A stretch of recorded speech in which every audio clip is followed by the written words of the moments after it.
The following podcast is taken from a live broadcast on Inspire FM.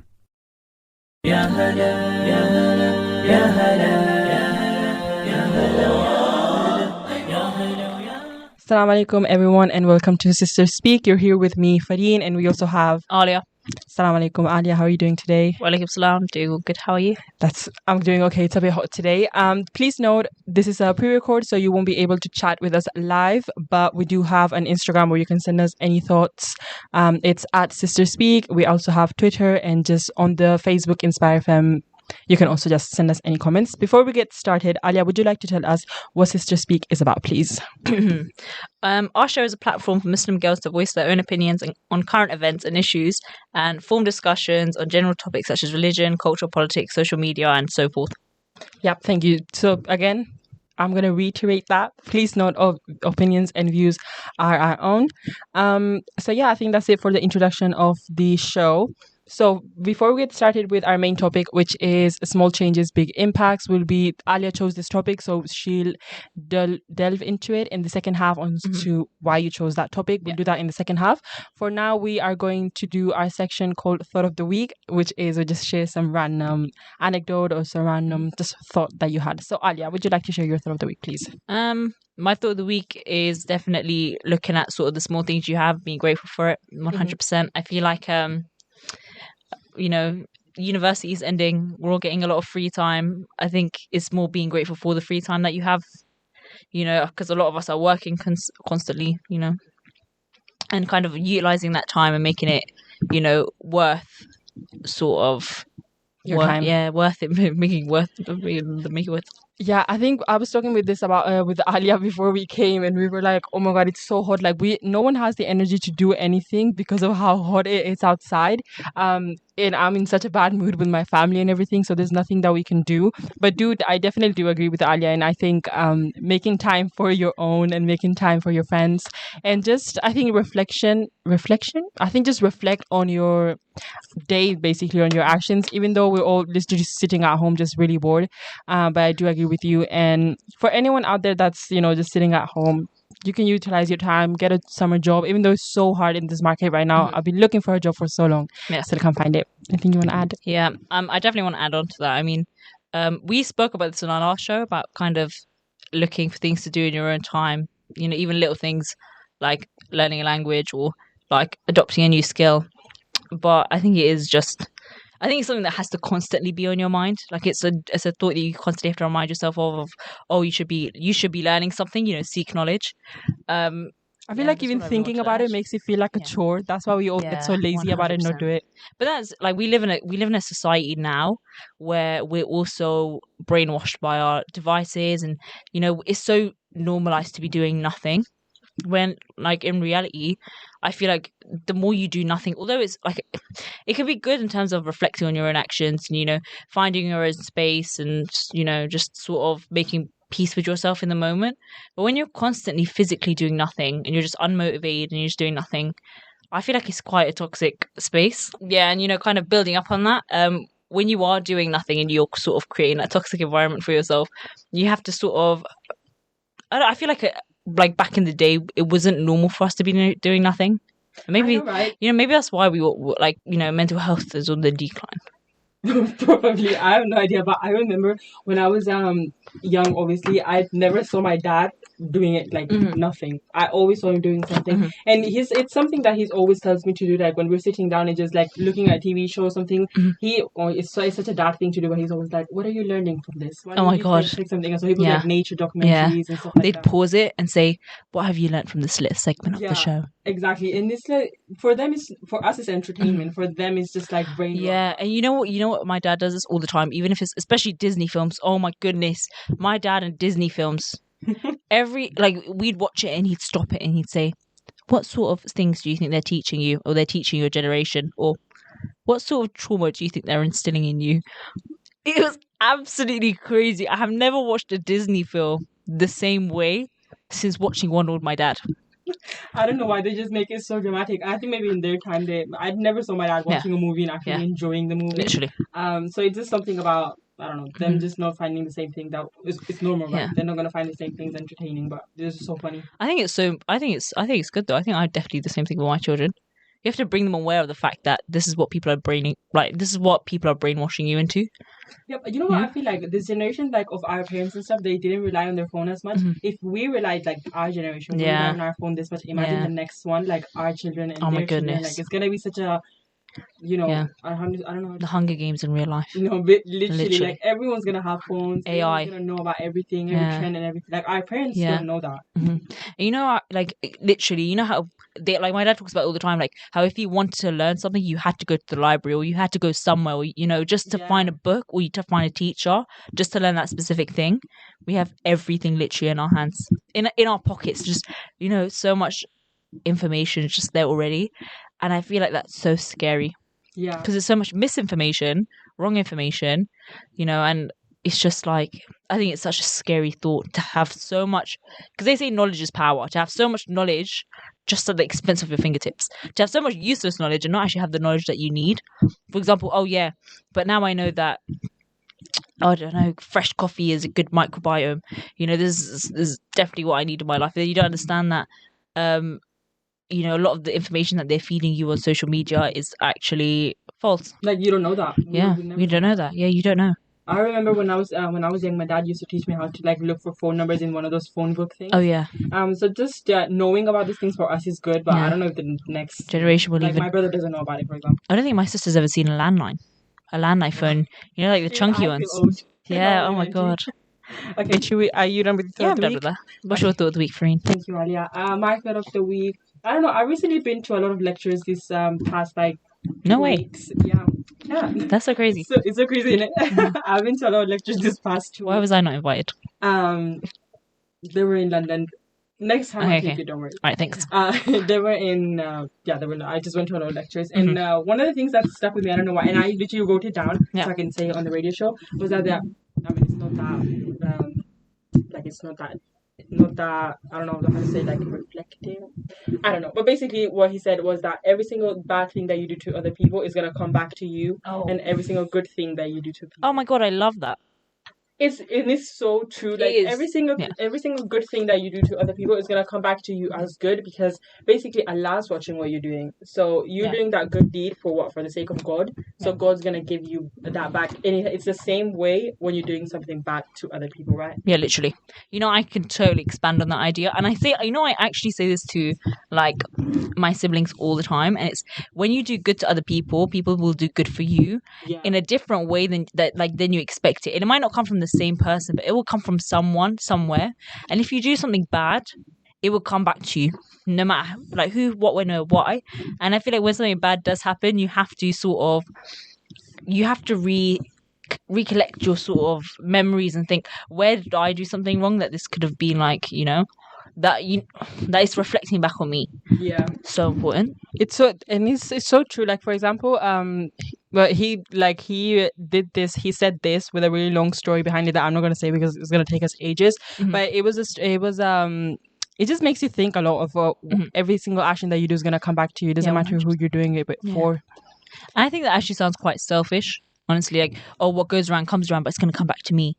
And I think, and like I was talking to my sister about this actually, and I remember like we were talking about like the whole what goes around comes around, and this is gonna sound bad, but it was more of she was talking about someone, and I was like, you know what, don't talk about them, like, because your children might end up the same. It's that sort of mentality that I was kind of. She goes, like, that's not what's gonna happen. That's not how it works. But it actually might work like that. You don't know. You never know. And even if you're doing something good for someone, obviously straight away you're not going to see good being done with you. But I don't know, for example, every little thing, like you being able to stand up for prayer the next day, it could be a reward for what you did. Every small deed counts. Every small deed counts. And it's our main topic today. So maybe this is a little preview of our main topic, maybe my thought of the week. But yeah, that's my thought of the week. Yeah, I mean, great. Yeah. Anything you want to add? Yeah, I mean, every small deed counts. Every small deed counts. We'll get into it in a second. For now, we're going to delve into our hot topic. So for anyone who doesn't know, this is a pre-record, but I think by this time they'll still be. So yeah, I think if you're a regular listener, you'd probably know what hot topic of the week is. It's when we sort of pick out political or just a topic that's going on in the world, and we sort of share our own opinions and views on it. Yeah, so I don't know if this Olympics might be going on when this airs, but the Olympics right now are going on in Paris, for anyone who doesn't know, any sports fans. 2024 Olympics, yeah, for any sports fan out there. Have you been watching it, Aliyah? No. Well, I was gonna ask you something, but if you haven't been watching, I've been watching it, and I think it's really fun. I mean, I really like watching sports, especially handball, because I used to play it when I was in high school. That's crazy. And I'm rooting for Spain, even though it sounds bad, but I am rooting for Spain. Context: Farin is Spanish. Yeah, context. I'm not Spanish, but I was like she was born in Spain. Yeah. But that's not what we're going to talk about. We're going to get serious today, and we're going to talk about the banning of hijab in the Olympics, which is something that boiled my blood, basically. Yeah, honestly.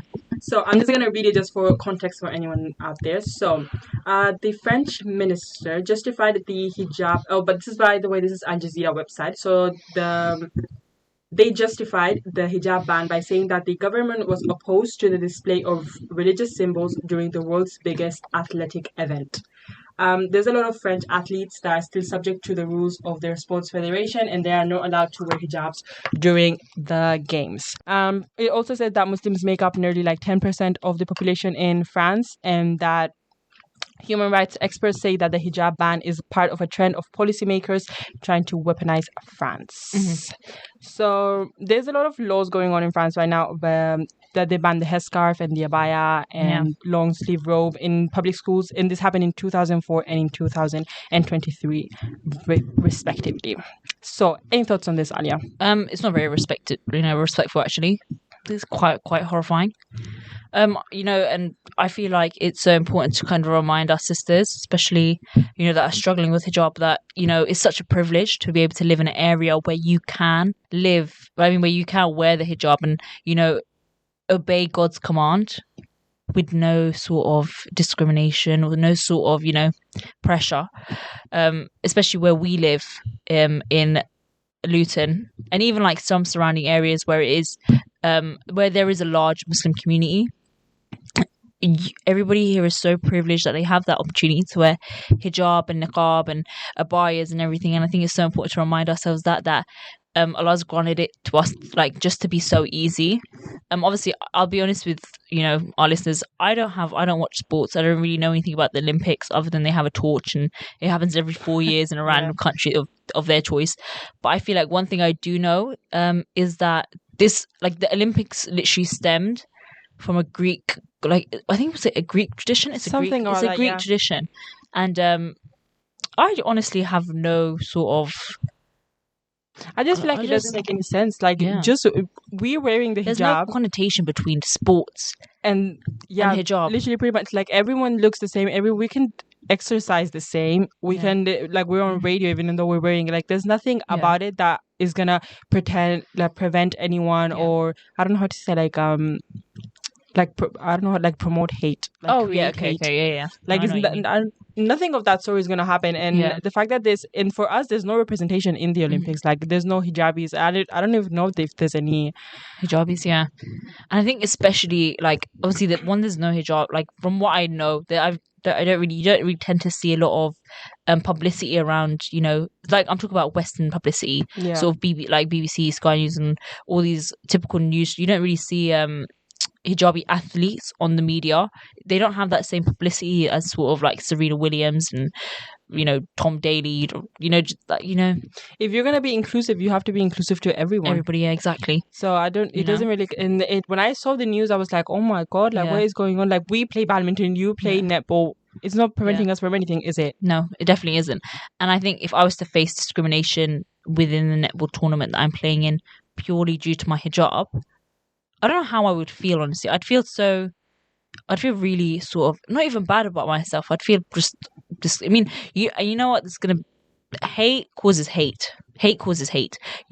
When you receive hate from someone else, you start hating. Is that typical? The abused becomes the abusive. And you can't expect to give into the Muslim community. You can't expect to push hate towards the Muslim community and not expect it back. Obviously in Islam this is not the right way. This is not the right. Defend yourself. But I think it's we have the right to speak up on it. Of course, 100%. It's definitely not right. definitely not right. And I think it's so important as Muslim sisters that we're aware of our rights, and to defend ourselves whenever we can. We're allowed to use our voices, use it. This is what God's given it to you for, especially defending something like hijab. And it doesn't just go out for the Muslim sisters too, it goes out for the Muslim brothers. If, you see a Muslim sister and she's getting not even, hate crime, she's just getting someone's talking to her about hijab. You have the right to speak up, Oh, why are you wearing your hijab like that? Brother, you can speak up and say, like, it's none of your business. Sister, you can speak up and say that's none of your business. Yeah, it goes back to community. It goes back to supporting each other. I mean, unless unless they're advising you, I think that's different. Yeah, it's completely different. But I mean, like, when you're actually getting like, why are you wearing it like that? Why are you doing this? Blah, blah, blah. You're allowed to say like, this is my form of worship. Please don't step into my space. Don't say, yeah, no, honestly. And I feel like you're so right what you said at the beginning. I really liked it, the fact that we're so comfortable and we're so blessed that we can wear it, and there's no I don't know how to say it, there's no discrimination, like there's no discrimination, because there's no prejudice here. In Luton, everyone, like, I'm so comfortable wearing it and everything, but when you go outside of Luton, like for example, when I was in Spain, I really felt it, and I was like, oh my god, I don't even think that I'm safe here just because I'm wearing it, because everyone looks at you in a different light. So and I think that's so important for us to remember that the sisters that are struggling with hijab, they don't, especially if they don't, they haven't grown up in the same community that we have. It's so important to remember that it is, for some people, a really big struggle, and to take that into consideration, because there are a lot of sisters struggling. Allah give them strength, and it is hard. Like, hijab is actually hard, especially in the society we grow in. And for some people, it might not be hard at all. It might not. They might say, you know what, I can completely let go of all these societal standards of beauty, and I could just go and obey my Creator in this way. But they might struggle in obeying the Creator in another way, Whereas for someone, they might say, this is probably one of my hardest forms of worship that I'm doing to Allah Subhanahu wa Taala.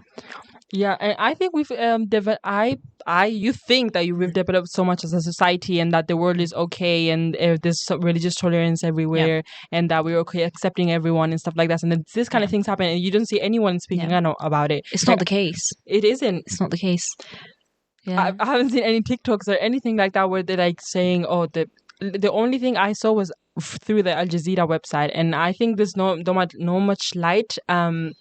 And I think one of the things that we spoke on the radio show one time on a hot topic was that there was one friend. No, she wasn't French, but she was a hijabi athlete. She was a hijabi footballer, and we were like, wow, she's wearing hijab, and she's wearing hijab, and she's wearing football. I was gonna say she's wearing hijab, and she's playing football. And she's playing football. Yes, and we were like, oh my god, this is so good. Like, it's opening up for representation, and all the little girls that are wearing it, they're gonna be like, oh, this doesn't restrict me from anything, and like, everyone's normal even though you're wearing hijab.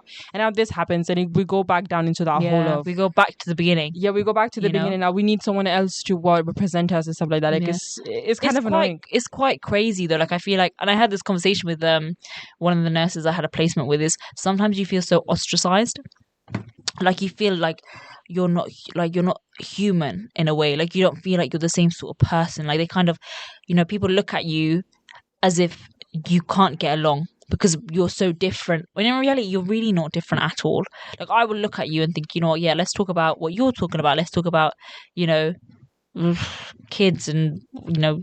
Like, let's talk about let's talk about tea and cakes. Like, like, I can have a normal conversation. Not everything's revolved around my religion.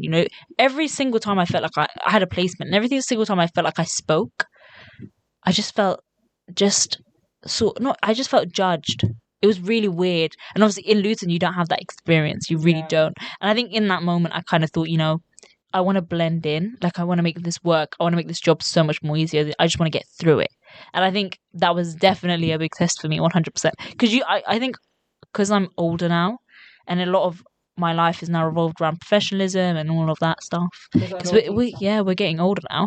I feel like I just wanted to blend in. And, unfortunately, like, it's just how it is. Like, you can't, like, honestly, adapt. You have to adapt. But I just genuinely, I felt so sort of different. It's weird. I've never felt like that before. Not in Luton. Never. Wow. Yeah. That's crazy. I've completely lost my train of thought. I was gonna I'm say sorry, something I interrupted you. Oh, I just remembered. I was gonna say that with hijab, obviously there's some kind of expectation of you when you're wearing it. So for example, when I started wearing it, there was it's not obviously everyone says, oh, it's just a piece of cloth, and there's some people say that it's not a piece of cloth. But when you wear it, there's so many things that come with it. So you have to be aware of what you're saying and everything like that. It's not just hijab. Hijab comes Yeah. within everything that you do. Yeah. So when you speak to people, I feel like that respect that there's some people when I wear it, and I realized when I was in Spain that the friends that I used to like my friends out that with. in Spain, they always see me without the hijab. Then now they've seen me with it, they respect me more, or maybe they respect the fact that I'm wearing it and I want to be modest, or we don't go to the same place that we used to be just because I'm wearing it now, hijab, so there's a lot of good things that come with it. This the respect depends on the people, obviously. But there's so many things. You do get a lot of respect when you start wearing hijab. 100%. I think even like where I work, I feel like people treat me differently in a good way. It was just that one experience when there was no ethnic minorities in that town at all. I probably saw one or two. You were the ethnic minority. I was the ethnic minority, and I just felt so, yeah. But sorry, I didn't mean to. No, it's okay. But I felt so ostracized, and then coming back from that place, and then coming back to where we live, where everybody's wearing it, and it's normal. You kind of see the difference in terms of forms of worship, and I feel like now I see it in a different light of when people are judgmental to other people that are struggling with their ibadah, when they're struggling with their worship. They cannot speak for anything. They can't talk because a lot of these people, I don't think they understand is how blessed they actually are. God has blessed you with such good provision. They've blessed you with a good supportive family. They've blessed you, with a good environment. So like where we live, just to be, for it to be normalized. They've blessed you with the confidence to go out like that. Or they've, because the thing is, we've spoken about this before on another show, is family builds courage, family builds confidence. When you don't have a good family system, support system, you won't be confident, unfortunately. It's just you'll struggle with it, you'll be insecure and stuff. And when you don't understand that all of this is not you, this is all provision from Allah subhanahu wa ta'ala, and then you have the audacity to go and judge and comment on somebody else's hijab, it makes my blood boil. And I think even linking it back to the Olympics, like these people, like I just what goes through their heads is what we think. Linking it back to the Olympics. Imagine how hard it must be for the sisters that want to go through, and they already struggled as a hijabi to go and play the sport in front of hundreds of millions of people, right? And now they're getting judged by our own ummah. You know what I mean? Like, it must be so hard because they have this challenge of, should I take it off, or do I like and do what I've been preparing for, or do I keep my hijab on? And obviously the question would be, keep your hijab on is, Allah will bless you with something better, but it's such a hard decision.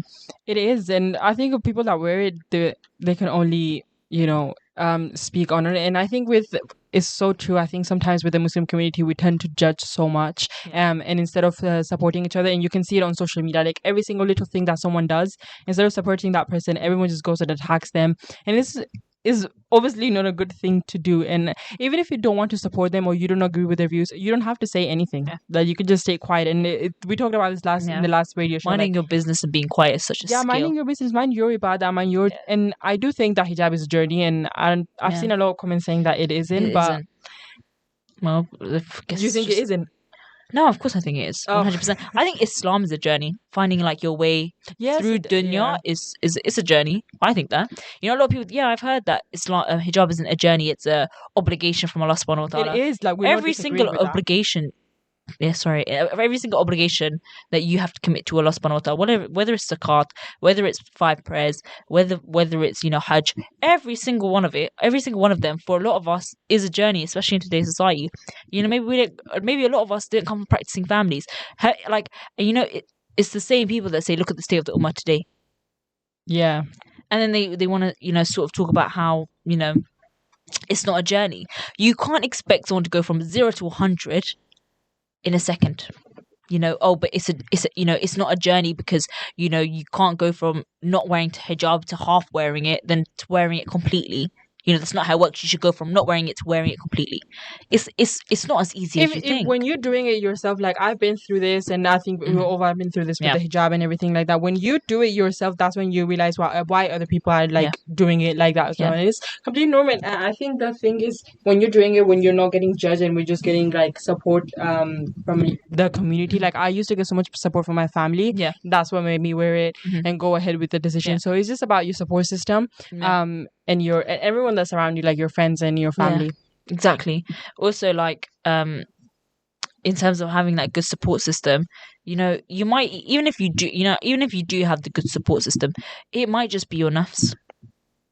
It might just be your nafs, to be honest. It might just be like there's something in your heart that's not ready, and that's like an inner struggle for a lot of people. And I feel like you can't look at someone and go, yeah, but think about it methodically, think about it black and white, think about it logically. We can think about a lot of things logically, but as women, we're very hormonal people. Like we're very, very, emotional. Yeah, I think there's no black and white when it comes to wearing hijab, and I think Islam is a very it's not a difficult religion, but it's something that we had a show on this. That is something that you learn. I feel like even if you were born in a Muslim family, you still learn about the religion when you grow up, and you still practice 100%. It more. Yeah, you have to find what your own definition of hijab is, and who you follow, and sort of. And we all have like different views, but I guess that's just. Yeah. Thank you, Aliyah. So this is the end of the first half. Assalamu alaikum wa rahmatullahi wa barakatuh. You're listening to an Inspire FM podcast, making available our popular programs from our daily broadcast on Inspire FM. Ya hala, ya hala, ya hala, ya hala. Assalamu alaikum. Welcome back to our second half. The first half, we were talking on our thought of the week. We were talking about doing good things. Doing good things to people is gonna bring you back good things, and what goes around comes back around. Well, I don't know what you said. What was it? I don't remember. I don't know. We were talking about that. Then we talk about the hot topic and the banning of hijab in the Olympics. Yeah. But now in our second half, we're gonna delve into our main topic, which is small changes, big impacts. I'm Farin. I'm here with Aliyah, obviously. So I'm gonna ask Aliyah. Aliyah, why did you choose this topic? This is something that we have. It's a common theme in all our shows, where we just talk about like bettering yourself and sort of the evolving state of our society and how we should adapt ourselves to become the best that we can in the society we live in. I think small changes that have a big impact on your health, on your when I say health, I mean your mental health, your physical health, your spiritual health. Like the small changes that have big impacts is just something that has to be a constant reminder for you to fully, for you to fully sort of, adapt. Take advantage of it. All right. That's okay, don't worry. That's why we Aliyah chose this topic, and I think I really like this topic because sometimes we always aim to make changes, like big changes, and everything like goes really, really fast, and then everything's gonna get done really quickly. But reality is consistency for us is key. Yeah. Everything takes time. You just need to have patience, sabr. You need to have patience when you're doing things, and every small little. I don't know what's the saying when you put like small little grains of Oh, you don't know it. When you put like small little grains of, basically, when you do small deeds, basically it just becomes such a big, good deed one. So that's what I was gonna say. So I'm just gonna get started with the first question. So, can you share an example? I'm gonna get personal. Can you share an example of a small change you initially underestimated, but then you ended up making a significant difference in your life? Drinking water. Oh my God, I always say drinking this. water. We're drinking water, waking up early. I'm sticking to drinking water because I stopped drinking water for some reason. Like it was just, and the change in my health, physically and mentally, has been insane. Because you're looking for liquids and you're not steering towards the right ones, and then you just feel dehydrated and you feel rubbish, and it really does take a toll on your health mentally. Sort of You get headaches. Yeah, you get headaches. I feel like I'm not absorbing information as much as I used to. Sugar, I feel like has just caused so much inflammation in my body. I'm breaking out. I have spots on my face. It's just small impacts, small changes with a big impact, and it would just you don't really acknowledge it, to be honest, until you start comparing how you were before to how you are now. And I was like, the biggest change that I've made is not drinking as much water as I used to. The heat has been helping. I'll be drinking a lot more water now, honestly. But I don't drink that much water at all. It's really really bad. But I just drink it when I'm eating, like every Yeah. single time. And after I eat, I completely lost my train of thought. Oh, I was gonna say that when drinking is literally such a simple, small, like Yeah. it doesn't take you any time, it doesn't take you Yeah. any money. But there's so many things I don't know why, or like that go around that you have to buy this water with electrolytes Yeah, in it, no. and you have to buy this flavor thing, or there's like No. brands of this drink that's coming out. Like it's really weird. It's Just drink water. Yeah, Just drink tap water water. is fine. Yeah. It's the small changes that you make. Like instead of spending $1.75 on a bottle of Coke or, Lucozade, buy a bottle of water for £1. You know what I mean? And you'll be hydrated. And you'll be hydrated. Or if you really want to make another small change, buy a water bottle, invest in a water bottle, and just drink water. Yeah, Filtered water. Small changes make such a big difference because you're investing all this money into what? This glorified sugar that you're drinking. And fizzy drinks has such a bad impact on your health. Recently, I've been having so many. I know it's really bad. I've been having so many because I have them at work. I have energy drinks at work because I was like, I can't function without it. I just need that little kick. I need that little kick. And then it's the same excuse. I just need that little kick. I just need that little kick. I just need that. And then how many kicks am I going to have? You know what I mean? The only kick I've had, it's the a spots on my non-ending face. cycle. Yeah. Yeah. But honestly, and I think I'm saying drink water. It's such a small sort of topic that we're making so big. Like honestly, but it just I can't explain. It's to a you. small change that makes a big impact. It's coming from my heart. It's coming from my heart and my soul. Honestly, you don't want to know what my skin looks like right now. Ask Farin. Farin, does my skin look bad? It looks really good. I don't know what you're talking about. Thanks. Just looking for validation. That's fine. Any small changes that I've made? Let me think. I don't know. I just feel like they're that small, and even though they have an impact later, I can't even think of a change that I've made. If you guys have any small changes, You know what? Think send us a about. message. Sorry, I'm sorry. Yeah, if you have any small changes, please send us a message. I just wanted to ask Farin a question. Do you not think since you've moved back home from uni, there's been one small change that's made an impact on your life, whether it's good or bad? Has there not been? Because the topic is small changes, big impacts. I didn't say good or bad. Oh my god, yeah. Wow. Has there been a small change that's made a big impact? I think more. You know what? The small change is literally going back into the family home. Because it was obviously so much chaos and everything. I've said this before. You're so used to living by. I was so used to being quiet and living by myself. And now when I moved back home, literally the first week, even though I've lived with my parents and my family, my siblings, my whole life, I've only moved out for 1 year, and it might sound dramatic, but it's such a big change. Yeah. So when I moved back, I was like, oh my god, how am I gonna do this? There's clothes everywhere, and I'm gonna have to put my clothes back. Stressed out. Yeah, like everything was because I basically share a room with my brother, so I was like, oh my god, everything's so dirty and so messy. Like, how am I gonna do this? Because when I moved out, I was obviously so clean with my own space, and I really liked that when I was, for example, praying or something, it was just quiet, and I could put my lights on, and like I could open the window whenever I want, which sounds crazy, but every single time I open the window, my mom yells at me. So You're letting the heat out. yeah, I don't know, but it just one of the small changes that I think is just being more patient with my family and understand that when I was coming back home every weekend, I was like an outsider. So from an outsider point of view, I was like, thank God I can just leave on Monday and it's gonna be all messy or messy. But now I'm there every day and I'm making the mess as well. I didn't actually think of it like that. Like moving out for a whole year and coming back to a house that you were actually an outsider. Yeah, you are an outsider. Even if I just come from when my sister comes, she doesn't feel in her own like space because it's just so you just feel like when you go to like vacation, you're in a hotel. Yeah, you That's get exactly used how to you your feel. isolation, I guess. Yes. Yeah, I mean, I think coming from someone that does live in their family home and has been living in their family home for the past year, I honestly can't imagine what that feel like to come to your own house and feel like a stranger. I feel like it's like a really scary thought, but at the same time, it sounds quite refreshing.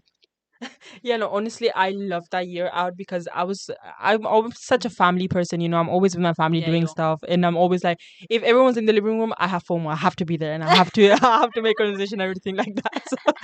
So, because of that, I was so scared that when I was gonna move out, I was gonna be so scared, and how am I gonna be so quiet? Like, I needed noise to sleep. Yeah. So I did. There's solutions for everything, right? So then the first, I think, 4 weeks, the first 2 months, sorry, I I put white noise on my phone and like. I was just joking. White No, noise, I did really? put white noise, and sometimes I would just Oh my when I gosh. was taking naps after my exam, I would like call my mom and just she would leave her phone on the kitchen, and I could just hear everyone, and I would go to sleep. Yeah. And then after that, I was like, obviously, it has to stop somehow, right? So then after that, I started sleeping quietly, and I need a complete quiet for the rest of that year. Yeah. And then when I moved back home, I was like, oh my god, here we are again. Like, how am I gonna adapt? But I adapt really quickly, to be honest. Like, I was so used to Yeah. the noise and everything. But I really liked my alone time, and I think just having that independence, Yeah. having that Independence, independency yeah. when I moved out was really really good. I mean, I can't imagine. Sounds fun. Yeah, it was really fun, and But I feel like at this age for me, even though we're the same age, I feel like at this age for me, I don't think I'd be prepared 100%. I feel like it'd be too heavy of a burden on my shoulders to think, you know what, I'm not going to see how my family's, doing without me, or I feel like I'd just be stressed, I mean, I'd be like, oh my God, but who's going to take care of my fish tank? How's my dad going to survive? Yes. Yeah. I'd be like, who's going to help my dad? Who's going to help my mom? I mean, you know what I mean? oh my god, I used to think that, and Did now you that worry a lot? yes, now that I'm moving out for my second year, I still think about Yeah. that. When, for example, my brother has like I don't know, swimming lessons every single week. Like, So who's gonna take him? Yeah. Like, Yeah. there's so many things that go through your head, Oh my honestly. But goodness. my parents were really good at not hiding that stuff, but not really worrying me with that kind of stuff, because Yeah. they obviously understood that my parents hadn't had that opportunity of Parents are moving great. out, and going to Yeah. uni. So they're really, really understanding. And like, for example, if they would call me and I was with my friends, they'd be like, "Oh no, just enjoy time with your friends. Like, I'm going to be back Aw, here when you that's come so on the sweet. weekend." Yeah, my parents, honestly, like, bless them. I really love my I'm a parents. wreck. Yeah, they were really, really understanding, and they helped me with everything. And every single step Yeah. of the way, they were like, "This Yeah. is your uni experience. To enjoy it as Yeah, much as you enjoy can." it, yeah. Obviously, within I'm a wreck. That's such a blessing. Do you know that? It's such a blessing to have parents like that. Alhamdulillah. Yeah. Yeah, I feel like, and I was going to say this at the start when you did start talking about university, I was just about to say, that's not a small change. That is a very big change that I think you're undermining. So I mean, I'm going to say it to you, that's not a small change. That's a big change that's had a big impact. Going back to your family, that is, quite a big change from being in isolation for almost a year. But even you haven't moved out, for example, you still have a big impact. That you still should have made some small changes, right? Because now you're starting your university, you're also doing your placement. Like, it's Yeah. not the same as sixth form. So, and what small changes you should have made some as well. in terms of my family life, Yeah, no, it's just like me, for example, my small change was literally having more patience with like my siblings. oh, okay. What do you mean by that? I think the same. I think I do have so much more patience. I feel like a different person. I feel like I'm a lot more. I think I'm just a lot more carefree in terms of, Like, you don't care. yeah, but not in terms of. I feel like I'm more professional, Mm. but more carefree in terms of, if someone says something to me, I'm just more of a yes, cool, type of person now. It's really weird. I feel like it's just sort of, you understand now at this age that life has bigger problems. Money's not everything. People aren't everything. Dunya means nothing. You have so much to worry about. And stress. Even though there's so much to worry about, the stress isn't worth it. It isn't. You know It what I mean? actually isn't. And yeah, honestly, and I think the small changes that I would like talk about to everybody that I meet really is changes in mentality. Where when you're constantly complaining, oh yeah, but where I work, it's just so bad. It's just like this. It's just like that. I think it's important to look at those who have less than you rather than those that have more than you. Because a lot of us, we have blessed jobs, we have good jobs. I was talking to one of the girls that I work with about how hard it must be for international students working. Yes. Yeah, we live in a town that is absolutely infested with. Yeah, we just have a lot of Yeah, even in my uni. lot. Yeah. We have a lot of international students, which is like, crazy. I feel like I just sort of, because obviously I work with quite a few. It's like I see how hard they work, and I'm like, oh my goodness, the amount that you're putting yourself through for an education, and we're sitting here with what, I don't know. I just felt Like, it's really, like, for example, know. I'm making such a big deal, but I moved within the in the country. country, and you were already living here. I was already living here. I'm a 30-minute drive away. My And parents can also- come whenever.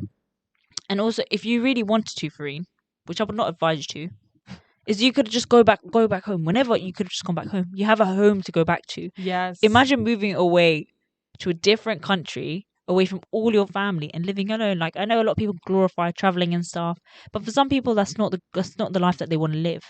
You know, that's not the life that that's not what they glorify in their heads. The life that they want to live is probably a 9 to 5 with a nice house. You know, I mean, not even a nice house, probably like a rented flat. You know, that's what the life they want to live. They want to live a simple life, but it's so hard. It's so hard. My flatmate is an international student. My flatmate slash friend now, and I think when I saw her, I was like, oh my god, like how are you doing this? Yeah. I literally rely on my family for every single Yeah. thing, and I used to be like, just come back home with me, just Yeah. come with me. She's like, no, I'm like so shy and stuff like that. And I used to be like it's obviously so understandable, right? But you know this, she was Pakistani. She is Pakistani, obviously. She's still alive. But you know those little things like, oh, I want to get this masala or this Yeah. spice stuff like that. But I don't know what to get. I was like, I'll bring them for you. Yeah. Don't worry. So I would go to my house and literally pack 50 and And go take bring it it back. back But for I her. literally don't know how she does it. Like I rely on my family for every single thing. And I know if something's missing, I'll be like, Yeah. I have it at home, you know. Yeah. Something's missing, she's back there, like Oh whatever. my god. Yeah. Yeah, it's Oh my crazy. god. That's so horrifying. Yeah, so that's why you just have to be a support system. And even if they're not international students, I think just being there for Supportive, yeah. Being supportive. is very important. Exactly. And I feel like when you look to those that have less than you, especially in this day and age, you're so grateful about what you have and what you actually can achieve, like the opportunities that you have to go forward and progress in life. Even learning how to speak English is such a blessing for a lot of us. Knowing how to speak English. For those that are bilingual, you are blessed. Always say alhamdulillah. Alhamdulillah. Yeah, you know, it's such a blessing. Honestly, it's such a skill. I think I spoke to her on one of the other shows about learning how one of my dreams is learning loads of languages, just loads. I want to learn so many languages. So I feel like just the little things that we have and sort of changing your mentality to just even it's just more of a reminding yourself in a situation that okay, this has gone wrong, but alhamdulillah. Yeah. Honestly, and you know when people say it, oh yeah, but say alhamdulillah, you don't think in the moment, you're just upset. And I think you have to sort of make that tiny little change of one rational thought at a time to build on it, and it just makes life so much easier. Yeah. Honestly, you know, and I think it starts from what you deal with outside the home, and it'll travel to inside your house.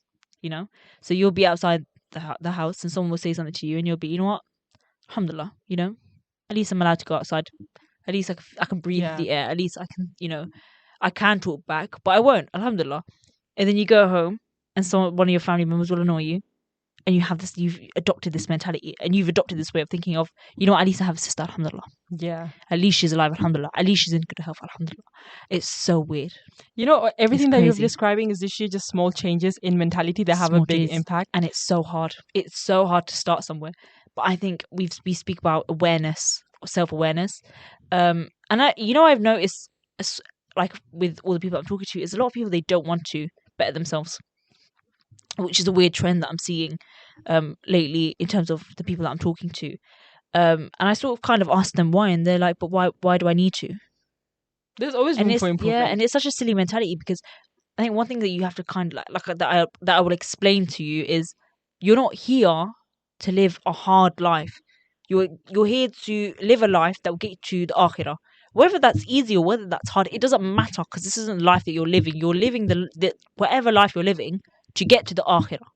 Whether that you make that as hard as possible, or whether you make that as easy as possible, it's all on you. You can change your life to make it as easy as possible and still get into Jannat al-Firdaus, or you can make it as hard as you possibly can and still get to Jannat al-Firdaus. But which route are you gonna take? Either way, it doesn't matter. You're still striving for Jannat al-Firdaus, and you can't get there unless you're of, you know, a good heart.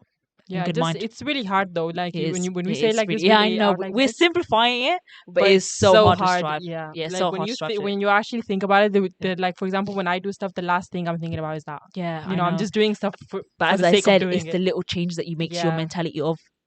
I could argue with her back right now, but do I want to go to Jannah or not? You know, it is a small change. It is really, really hard. Yeah, like, oh, you know what? I want to wear fake eyelashes. But do I want to go Jannah or not? Me, you know. So it's But silly that's little, another conversation we need to have. No, small changes, big impacts. Yeah, let me ask you another question then. So we talk about this, but I think when we're doing this kind of small changes, there's so many things that are involved. And like for example, we're talking about family and stuff like that. When you're making this, your changes impact other people, right? Yes. It doesn't matter how big or how small. So the question is, have you encountered any challenges or resistance from others when you're trying to make small changes, and how did you handle this? Alia's thinking, by the way, she has her thinking face on. You know, I am thinking. I don't feel like I remember any. I don't feel like a lot of people challenge me or my belief systems in any way, shape, or form. That's really good. Yeah, You know, I that don't means you feel have a like, good support system. or I acknowledge it and I just ignore it. It's one of the two. Like I have really You're good choosing support peace. system. But yeah, I choose. I just.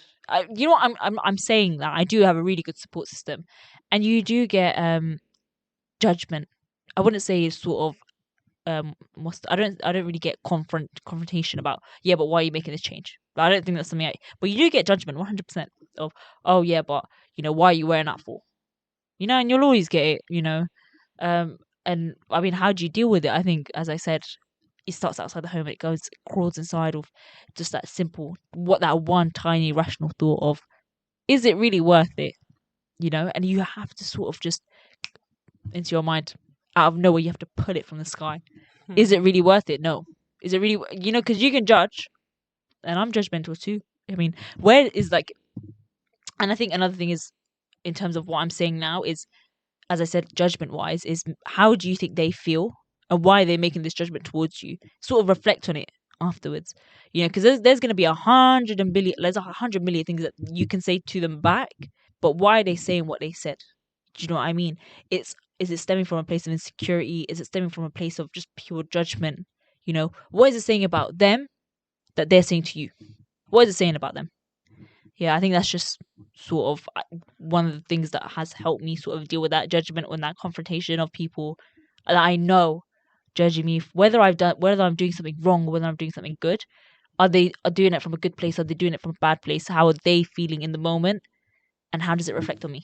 Oh, we always talk about this in the radio. It just depends on the intention of that criticism and obviously how you take it as well. But I think within our culture, it's so normalized for us to just accept any just judgmental things like any judgmental comments. We're just supposed to accept it for some reason. And even though like it's within our culture, like for example in my family, it's really normalized. But I've never, like, we always respect, you know, our elders and stuff like that. And I never really say anything back. I can never argue anyways, just kind of deal with it. But within for me, like my challenges and stuff, when I make small changes, there's no challenges that I face, but I just feel like everyone in my family needs to know about it for some reason. So for example, when I when I'm thinking of doing something, I don't know how my sister can just tell. So she's always so when we have this little conversations, and then we just do it, you know.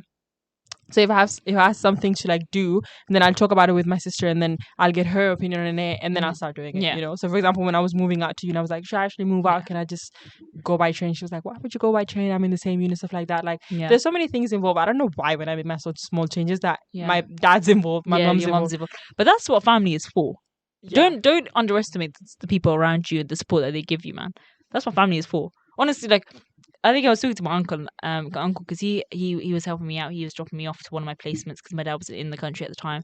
And I literally said to him, I was like, I'm so sorry. This is such an inconvenience. I'm honestly so sorry. He goes, what is family for? What is family for?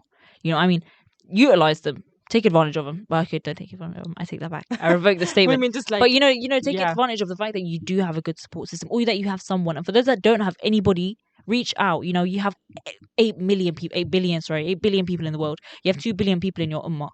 You know, one of us, and I say this because I put myself out there, I will most definitely be willing to help you. And if I could say the same for Farin, you know, she will most definitely help you. You know, one of us, there's always going to be someone that will be your support system. 110%. You just have to look for it. And I think being comfortable with your family, and well, communication is such a big thing within any relationship, I think. But just being open about it, and the fact that I want to do this, and I don't care if you judge me or not, but I'm going to do it. And just trying to make, even the fact that you are, like, even when I'm saying to my family that I want to make this small change, like, obviously I don't say it word for word. I don't say I want to make this small change because I want to have this big impact. You kind of just Yeah. throw it, It out just there, happens. right? Yeah, it just happens. You just kind of throw it out there, and they're like, You just so- one day come to the realization of, I don't want to be this person anymore. I want to be the best person that I want to be. And you know what? No one's going to stop me from that. And I'm just going to do everything in my power, right, to get to Jannah Firdaus. And what is actually going to stop me? What's going to stop me? Yeah, so that's the mentality that we all have. Well, we never say it out loud. Yeah. Like I would never Start saying it out loud. Start. You know what? Be loud, be proud. I want to go to Jannah Firdaus. No one's going to stop me. I'm going to be the best person that I can be in both this life and the next. Oh my god. Inshallah. I think I think now we're sort of getting to the end of our show. A big thing is to kind of reflect on what we talked about. Obviously, we had our first half where we spoke about gratitude and we spoke about hijab and we spoke about, you know, what goes around comes around. And then our second half at the beginning, we're speaking about these small impacts that are making big changes. I think we kind of need to tie these all together for these last 2 minutes. And Fareen, how would you say that our first half links to our second half? So in the How can you link our first half to our second half? We spoke about hijab. Yeah. How would you link hijab to a small impact that's making a small change that's making a big impact? Oh my god, hijab is a really good example, you know, because Yeah. when I wore the hijab, I didn't think it was gonna be this big of an impact. Yeah. But look, because I remember our hijab journeys together. yeah, We literally had our hijab journey together, you know, and I feel like people underestimate the sort of what do people underestimate about hijab? Is I feel like they underestimate, one, the struggle, and two, like the impact, the big impact that it'll have on your life. And for people, I feel like seeing a community of people that wear hijab is a small change that, you know, noticing more people that wear hijab makes a big impact on you because you feel more normalized. What else? Gratitude. We spoke about how gratitude is a small change in terms of mentality and sort of reaffirming that mentality in your head that what you have, you are so blessed and so grateful for. If you have a house, if you have a house, if you have a roof over your head, if you have food on your plate, really have nothing to complain about. You know, small change in mentality that has such a big impact. And what goes around comes around. Understanding that before you do something, if it comes back to you, will it, you know, be detrimental for this life or the next life? Is a small change in your mentality that will have a big impact in your akhirah. It's stuff that we don't think about on a day-to-day basis, but I think make it so that you are thinking about this, you know, that you are thinking about what changes in your life you can make to, you know, for the betterment of your life in this life and the next. Friend, do you have anything to add in terms of? I think it was a really good show, and I think we reflected a lot. If any one of you guys have any thoughts or any reflections as well, then you can send us a message. And we also have a hashtag on Twitter that's called Thought of the Week, or just on our Sister Speak. You can just post anything or any thoughts that you have, and we'll repost it. Yeah, tag us. Assalamu alaikum wa rahmatullahi wa barakatuh. Thank you for listening. Thank you for listening to our podcast. We stream our daily broadcast on inspirefm.org. You'll find all our daily updates on our social media at Inspire FM Luton.